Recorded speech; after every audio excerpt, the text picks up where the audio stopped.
today is titled When Pretending Comes in Handy. The theme for January is imagination. And again, this is Kent McCusick, the minister serving this fellowship, and it's a pleasure to have you all here this morning.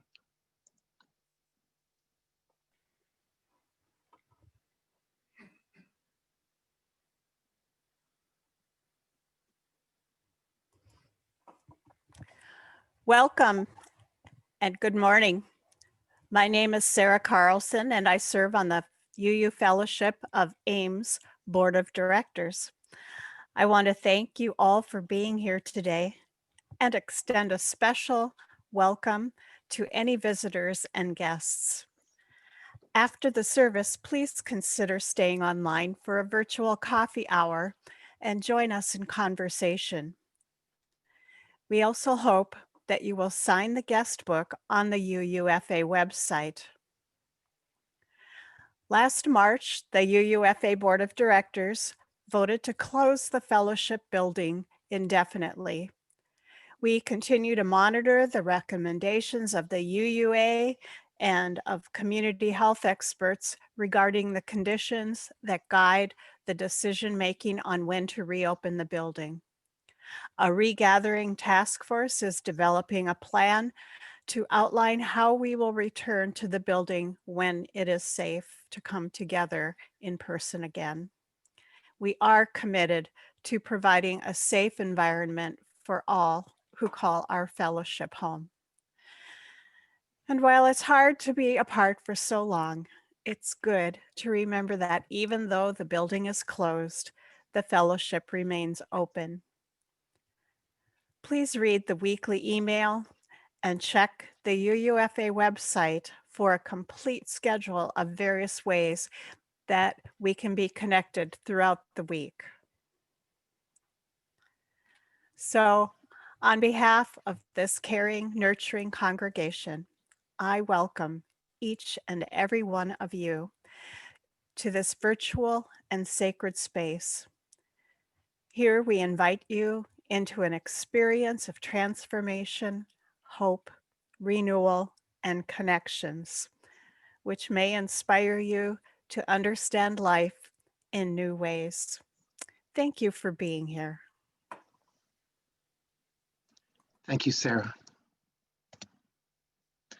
Each week we begin our service with the ringing of our chime 3 times.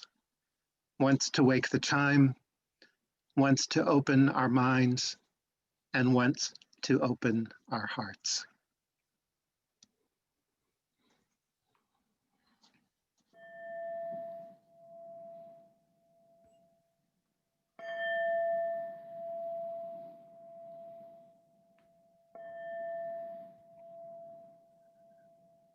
In the world of the driven, let us be drawn in. Let your love be a given, let us be drawn in. To imagine, to dream, to create, to redeem, for the sake of the living, let us be drawn in. We light our chalice with the words of Orlando Brunola. Flame, friend of our most ancient ancestors, we kindle you to make you visible in this time. Yet in truth, you burn always, in the unique worth of each person, in the imagination, in the turning of the heart to sorrow or joy, in the call to hope, and in the call to justice. Burn bright before us, burn bright within us. In the world of the driven, let us be drawn in. Let your love be a given, let us be drawn in. To imagine, to dream, to create, to redeem, For the sake of the living, let us be drawn in.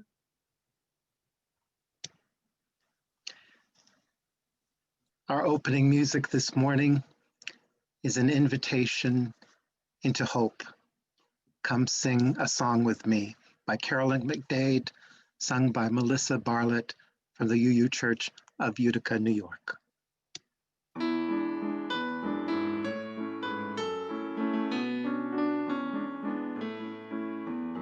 Come sing a song with me. Come sing a song with me. Come sing a song with me, that I might know your mind. And I'll bring you hope when hope is hard to find. And I'll bring a song of love and a rose in the winter time. Come dream a dream with me. Come dream a dream with me. Come dream a dream with me, that I might know your mind. And I'll bring you hope when hope is hard to find. And I'll bring a song of love and a rose in the winter time. Come walk in rain with me. Come walk in rain with me. Come walk in rain with me, that I might know your mind. And I'll bring you hope when hope is hard to find. And I'll bring a song of love and a rose in the winter time. Come share a rose with me. Come share a rose with me. Come share a rose with me, that I might know your mind. And I'll bring you hope when hope is hard to find. And I'll bring a song of love and a rose in the winter time.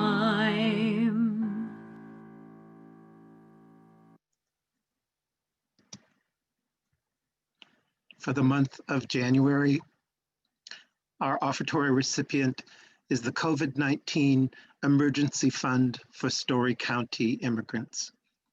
The COVID-19 pandemic has highlighted many shortcomings in our government support structure, most notably for immigrants.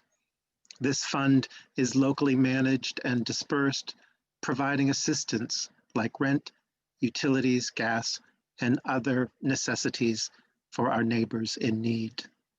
At the end of your service, I encourage you to go to the UUFA website on the Giving tab and give generously to support our friends who need support. Thank you for your generosity.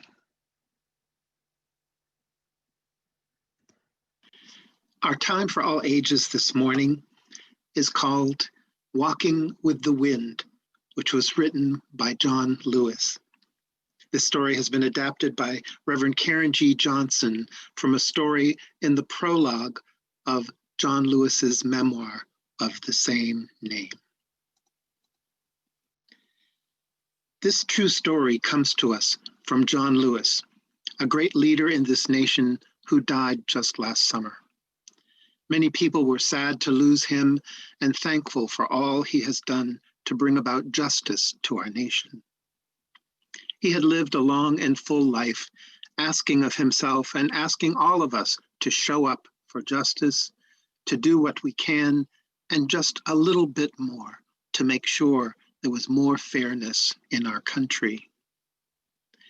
Here he is when he was 23 years old, speaking at the March on Washington.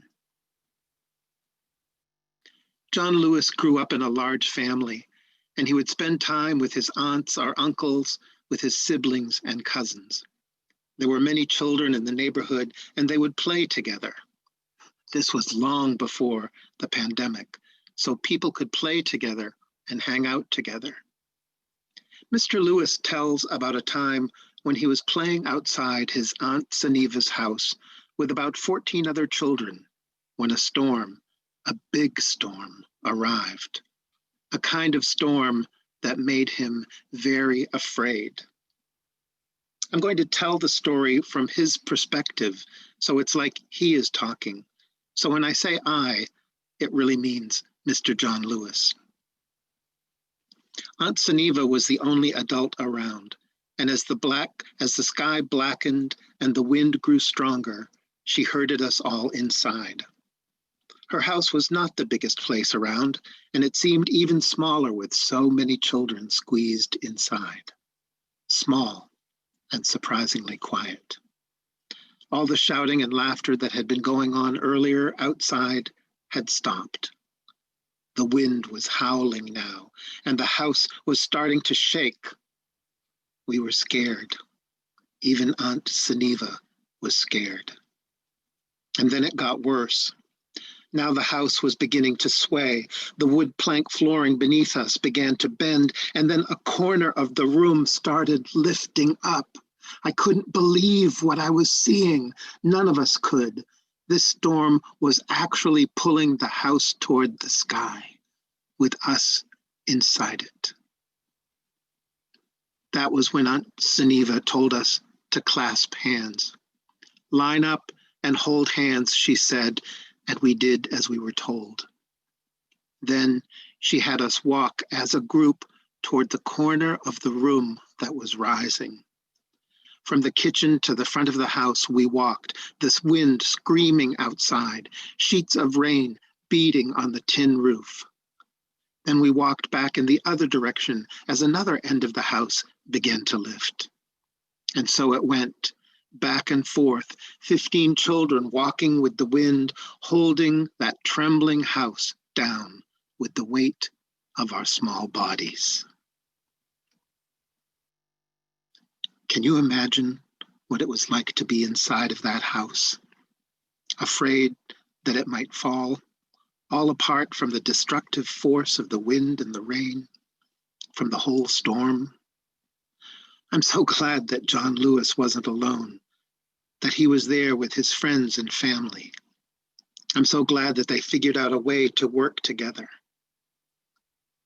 When John Lewis was much older and was writing down the story of his whole astounding life, he wrote these words.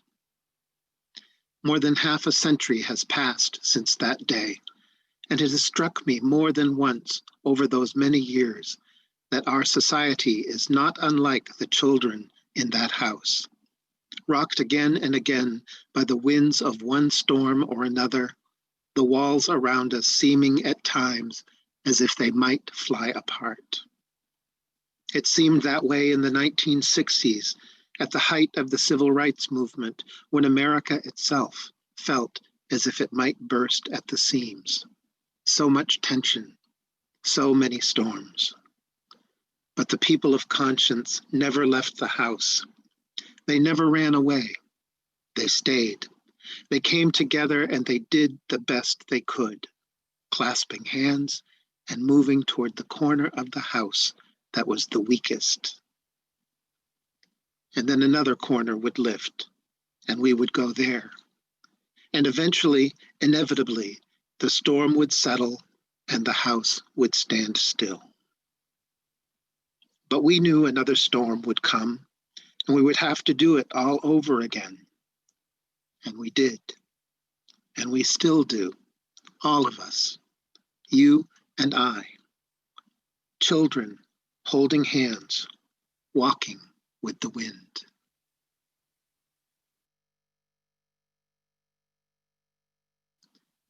Thank you for listening to not my story, but the story of Mr. John Lewis.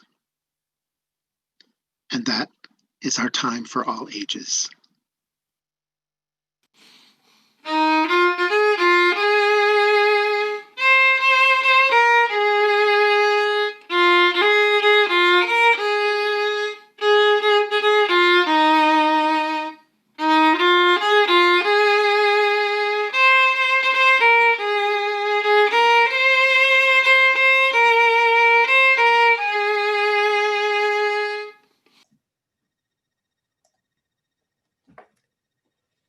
morning. My name is Jean Eels.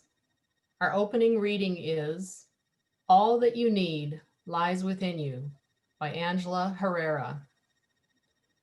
Consider this an invitation to you. Yes, you, with all your happiness and your burdens, your hopes and regrets. An invitation if you feel good today. An invitation if you do not. If you are aching, and there are so many ways to ache. Whoever you are, however you are, wherever you are in your journey, this is an invitation into peace. Peace in your heart, and peace in your heart. And with every breath, peace in your heart. Maybe your heart is heavy or hardened. Maybe it's troubled, and peace can take up residence only in a small corner, only on the edge with all that is going on in the world and in your life. Nimodo. It doesn't matter. All that you need for a deep and comforting peace to grow lies within you. Once it is in your heart, let it spread into your life. Let it out from your life into the world. And once it is in the world, let it shine upon all beings.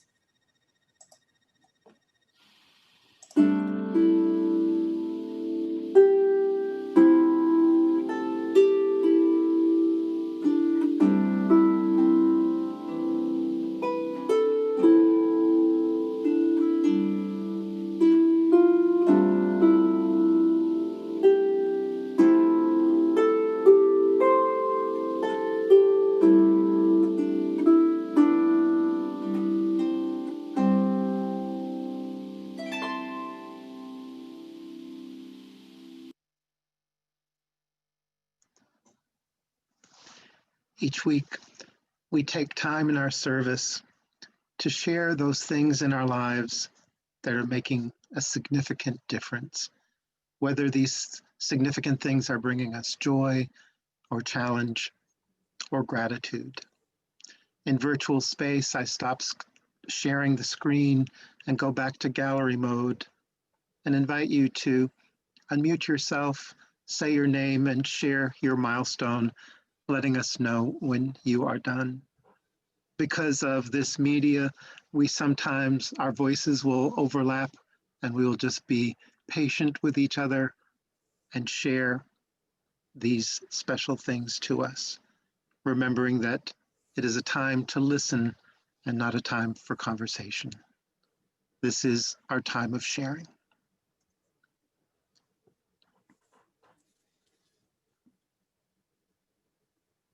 This is Sarah Carlson, and I wanted to let you know I talked to you about my brother-in-law being sick, and he died this week on Thursday peacefully, and it's kind of a strange feeling because it was a lot of unresolved kind of conflict that was going on in his family, but he's at rest now. I'm done.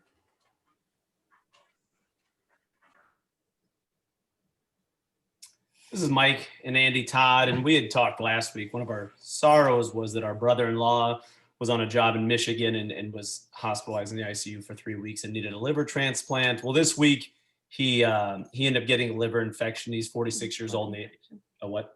A blood infection. Yeah. He was having liver failure, needed a transplant, and he ended up dying on Tuesday before we could get him back to Omaha. We're done.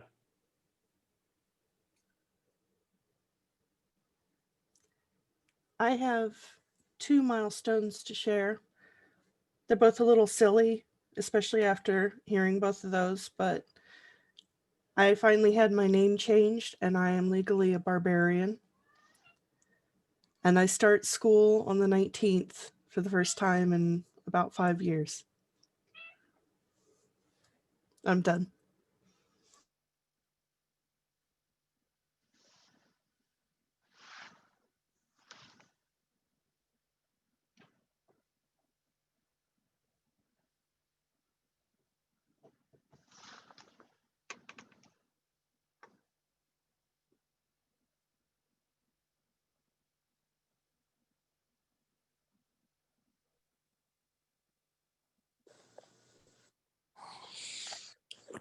I have a milestone. I don't know if you can hear me, but I have a new granddaughter. Her name is Margot Lynn, and she was born about 7 weeks ago.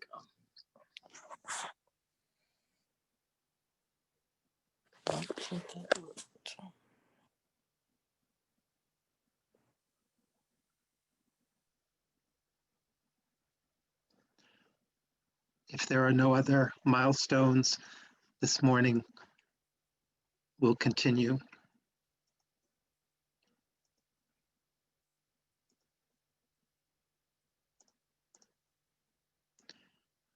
This morning, I would like to offer a candle of resistance and hope in the form of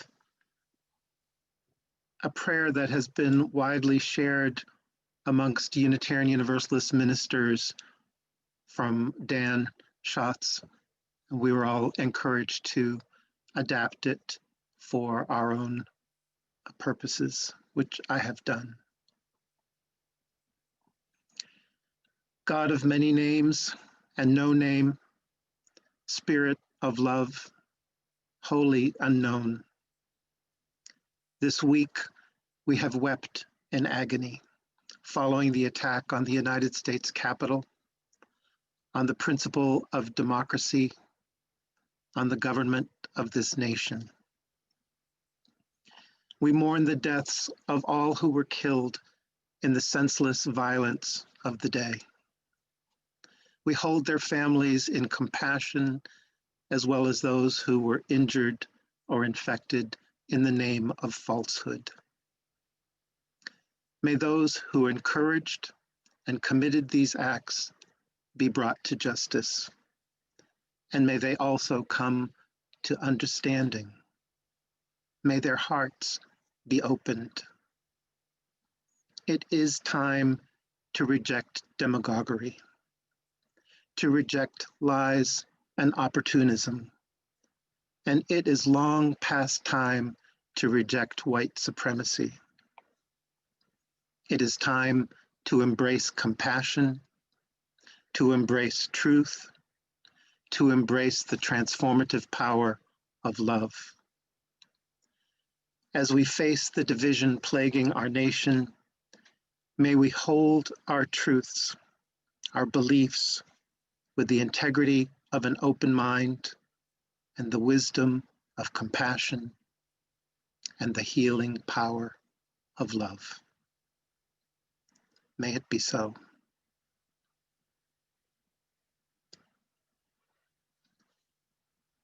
For all those milestones that have been shared, and for those that we hold quietly and tenderly,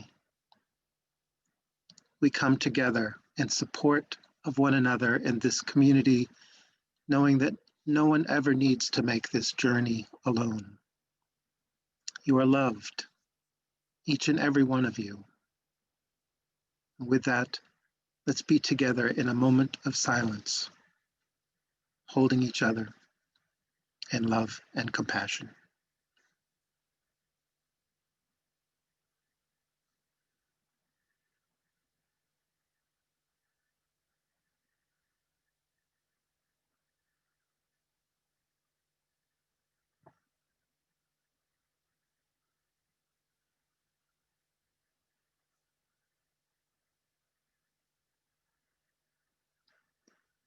It is good to be together.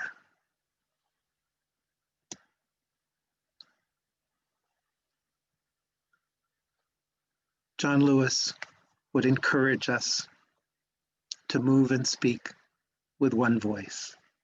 To that end, here is One Voice by the Waylon Jennings.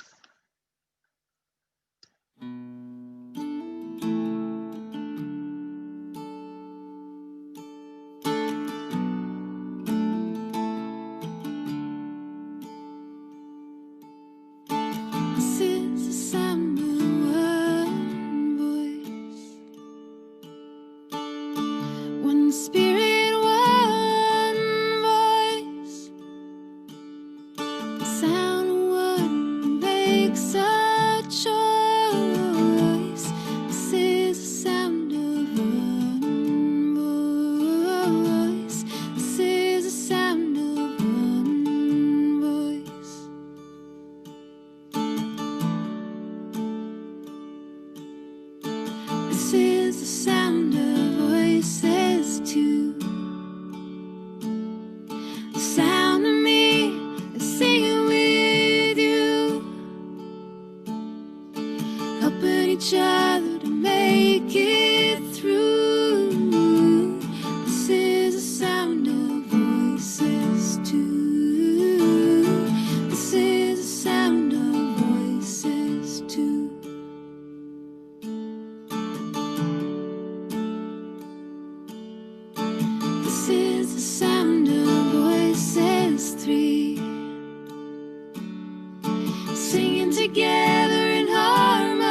trust.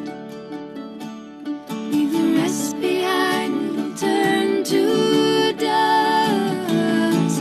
This is the sound of all of us. This is the sound of all of us. Ooh, ooh,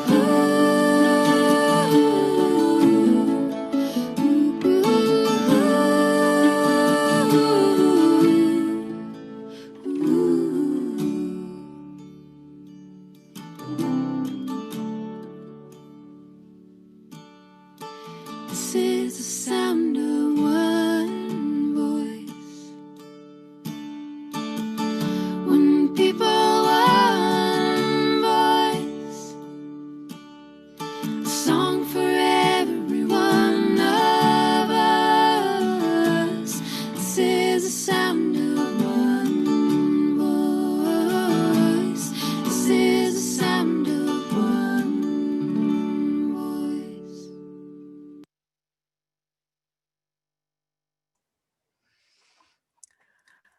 Ah, thank you, Waylon Janik. That was wonderful. This is Sarah Carlson, and this reading this morning is by Teresa Isoto, Finding Our Dreams. Teresa Soto seems to have become a favorite poet of ours. Teresa's partnered with Sean Dennison, who found his path to the ministry here at the UUFA. This poem is inspired by the words from Georgia O'Keeffe. We haven't found enough dreams. We haven't dreamed enough. Here's Teresa's poem. The world makes many demands on your time, your skin, your heart, until you are left gasping and wondering if you will ever do enough, have enough, be enough. Stop your counting, measuring, and checking. You are enough. So much more than enough, made from fragments of the galaxy. You do measure up.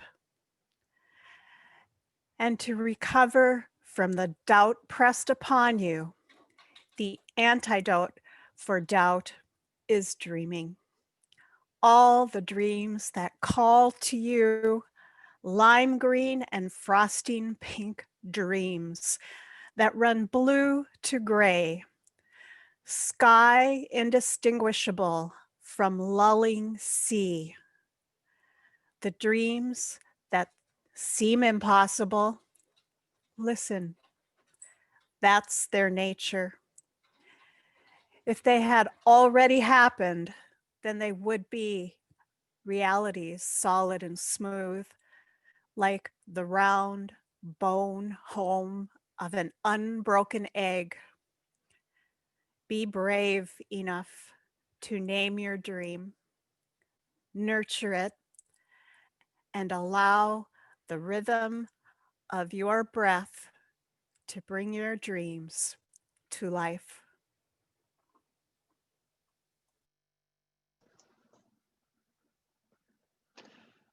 This hymn is one that we don't sing often, and it is a lovely song written by Mark Bellatini, O Liberating Rose.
The theme for this month is imagination. And with imagination, it's good to remember when pretending comes in handy.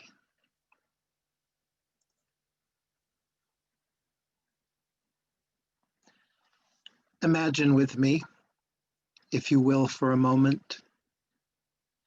Imagine the sound of our voices in Fellowship Hall on Sunday morning.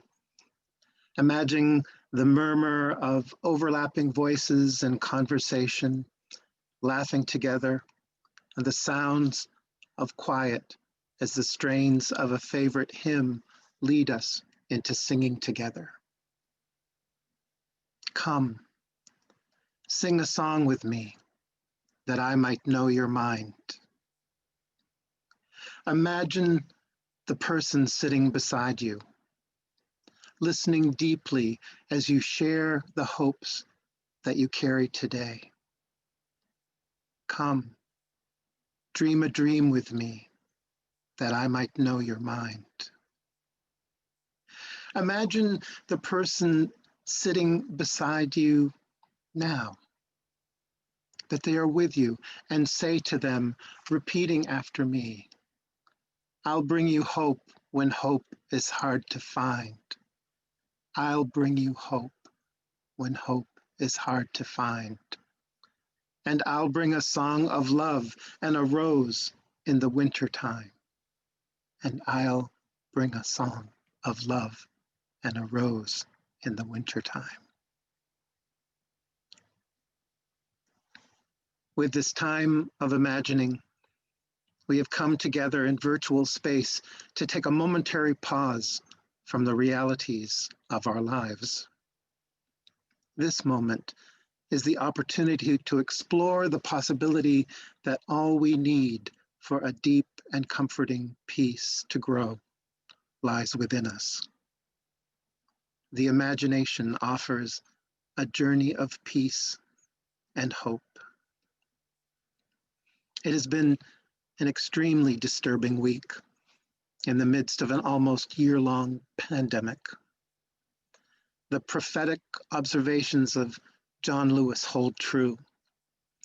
We are being rocked by another storm, and it feels as though the walls might fall apart. May his words guide us when he said, ours is not the struggle of one day, 1 week, or 1 year. Ours is not the struggle of one judicial appointment or presidential term. Ours is the struggle of a lifetime or even many lifetimes, and each one of us in every generation must do our part. The words of John Lewis.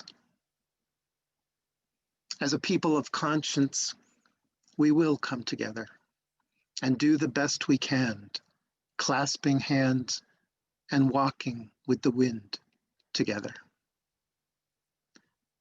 And to do this work requires imagination, a critical tool of support to help us make our way through hard times like these, to maintain the sustainability of the work we are called to do. To imagine us being in Fellowship Hall is a form of pretending in a way that we are able to see beyond the limitations of being separate yet together. Imagining us together is forward thinking and gives me hope. We will be together again.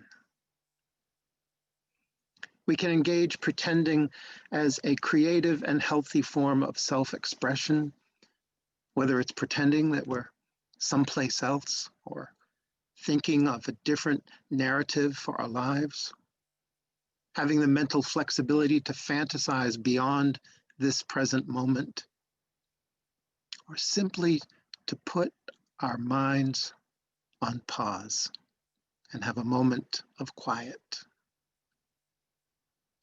To repeat the words of Georgia O'Keeffe, we haven't found enough dreams. We haven't dreamed enough.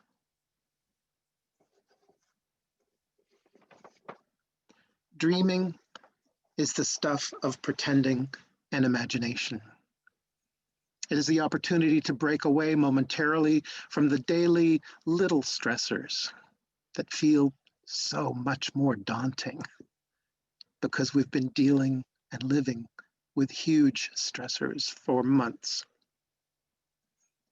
After the very upsetting day on Wednesday, I reached my limit, but it ended up in a moment of laughter.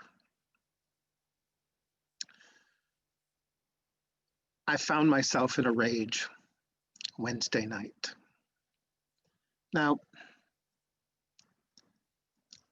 the reason I was in a rage was because I could not find the pink shopping list pencil that is always on the countertop beside the shopping list.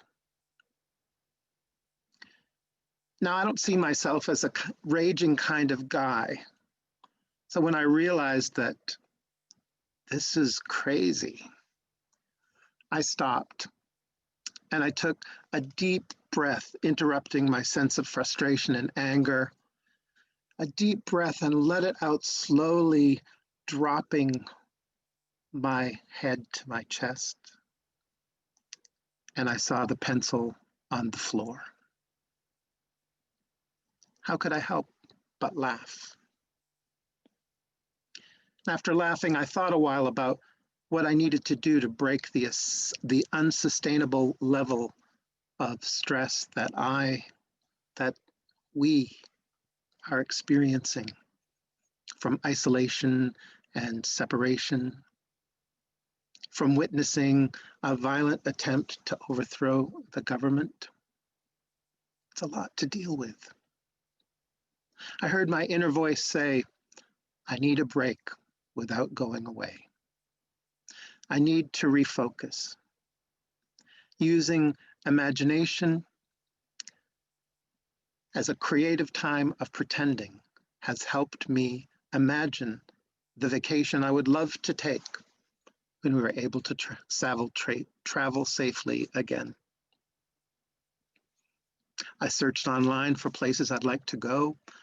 The images allowed me to imagine being there and explore these possibilities and mentally escape the recliner in my living room. Add to the mix a day like last Wednesday. A pause to breathe offers a much needed opportunity to shift our thinking from this is horrible, even though it is horrible, to a different narrative, because there are a number of narratives taking place right now. Tanya Yadira Martinez Tadeo reminded me of another narrative and observed this about the day. The real surprise was not that a mob of right-wing protesters tried to take over the Capitol. It wasn't even the lack of presence of police and guards to secure it, nor was it the fact that they broke in so easily.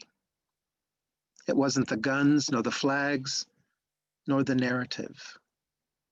The real surprise wasn't the tweets of the egocentric in chief. Remember, the real surprise on Wednesday was a state turning blue. It was thousands of Black and minority voters making their voice heard, creating change. Hold on to that. The current storm is raising so much dirt, it can be hard to see. But hold on to the memory of what we can do, what we have done, and the ways in which hate has never been able to win over love. I give thanks to Tanya Yadira Martinez Tadeo for offering this narrative to remember.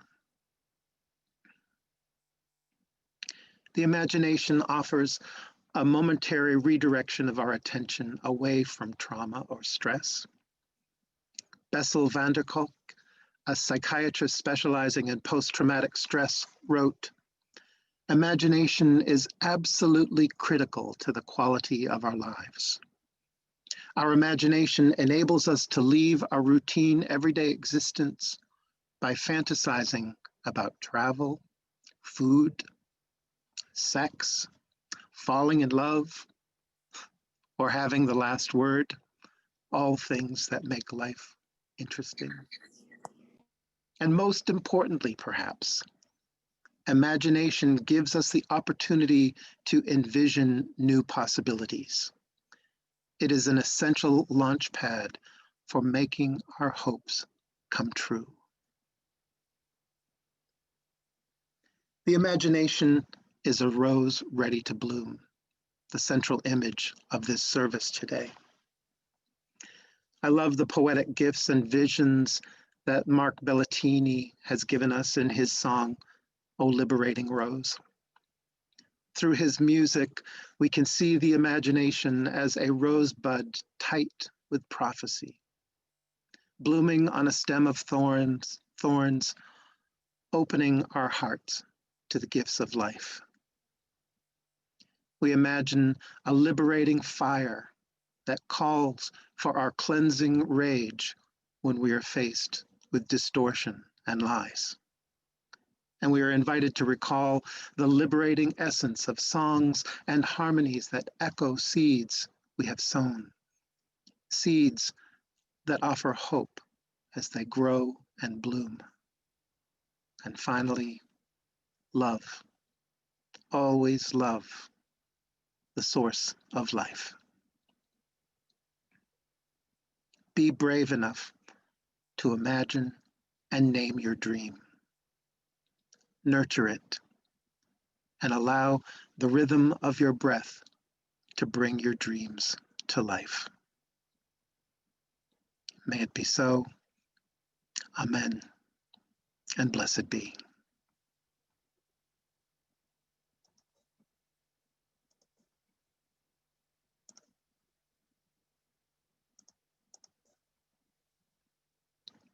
The closing song today, For All That Is Our Life, is played on the piano by Dr. Joseph Rivers from Hope Unitarian.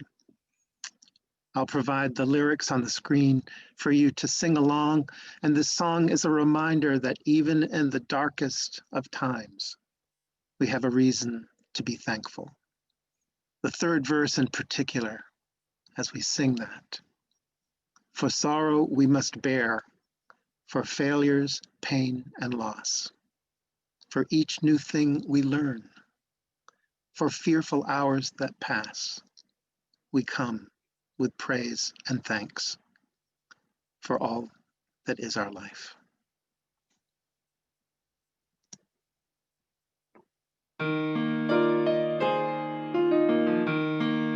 Please sing.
We extinguish our chalice with the words of Maureen Kelleran. As we weather winds of change, may we have the wisdom to cherish moments of stillness. As we recollect times of challenge and of pain, may we remember also the graceful blessings of our lives. As we look into future unknowns, may we have the boldness to trust that there is unimagined good yet to come. Thank you for being with us this morning as we begin a new week together with hope. We remember our friends in Transylvania, their music, their song, their lives of agriculture as they approach the winter months. Actually, they're in winter. And also a reminder that there's the opportunity to give your offering at the close of the service by going to the UUFA website to the Giving tab. Thank you for your generosity in supporting Story County immigrants in need and other causes of the fellowship. Thank you. You are all so generous. It is good to be with you, and we will now go into a time of breakout rooms for smaller group conversation, and then we'll come back into the larger room. Thank you for being with us today.